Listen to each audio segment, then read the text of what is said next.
I think Europe is doing a great job because we are fully aligned. Europe is still at the forefront. You can argue, is it right that the US doesn't export anything? If the UK is importing but not exporting, we feel very proud. We should feel very proud of European that we transport, and export vaccines to many parts of the world. That is a strength of Europe. That shows that we are, shows solidarity with other parts of the world. That we are doing that together and not Germany runs ahead, which of course Germany could do, I think is a strength of Europe and not a weakness. And I disagree with the fundamental criticism that we are nowhere. We have significantly more people vaccinated than people have thought about 6 months ago. Right. This is not a failure, that's a success. Okay, so related to that, do you think there needs to be a better job to get that message out?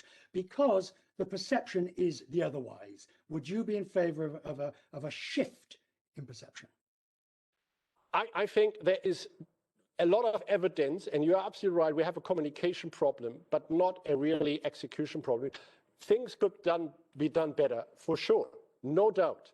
But in principle, Europe has done a very good job.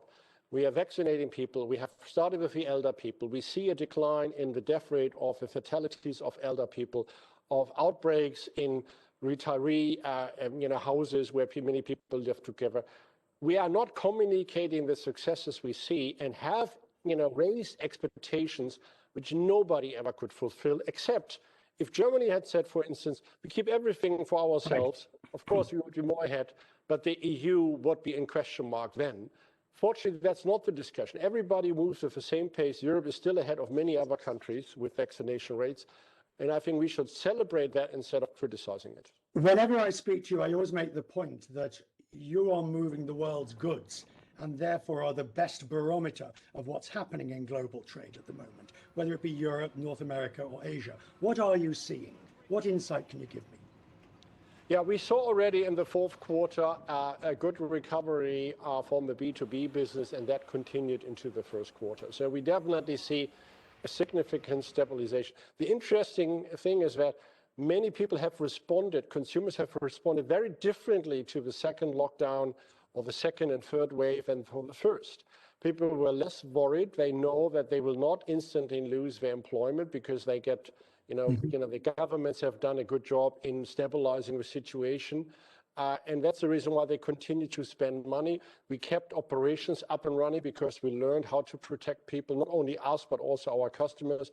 So the drop in activity was significantly less in the second lockdown or the second wave of the virus than in the first.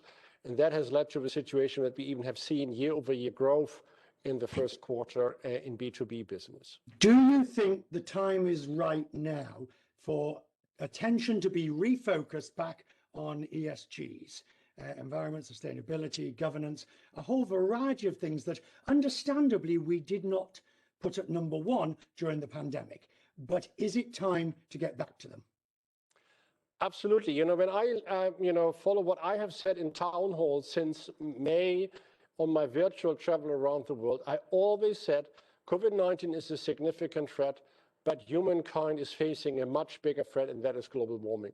We just launched a week ago our new ESG journey, our sustainable roadmap, where we commit to have 30% sustainable fuel by 2030, where we commit to invest 7 billion until 2030, which is not a small amount.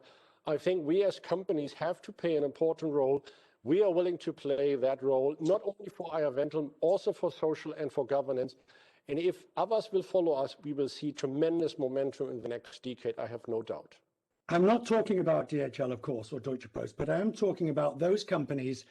There are many companies that are greenwashing in the sense of making a lot of noise about their environment policies and their ESGs, but actually aren't doing that much. Is there a danger of lip service, not action? I think we will see that very rapidly. Our customers will stress test what we are doing. They will not accept that. We have kept our promise to be carbon-free by 2050. We had internal discussions to be carbon-free in 2040. We decided against that to pull it forward because we said it will be unrealistic. At the current development of technology, we still will fly airplanes. Why should we commit just to be window dressers? commit to something which is doable in 2040. It will be not doable. Maybe can pull forward the goal if we see momentum, but we were against it. Some of our competitors are saying that they'll be carbon free or carbon neutral in 2040. We decided, no, we will not go for it, because at the moment we can't see any path. You have to be honest and straightforward. If you try to window dress, it will come back to you very rapidly from the consumers, from the governments and others.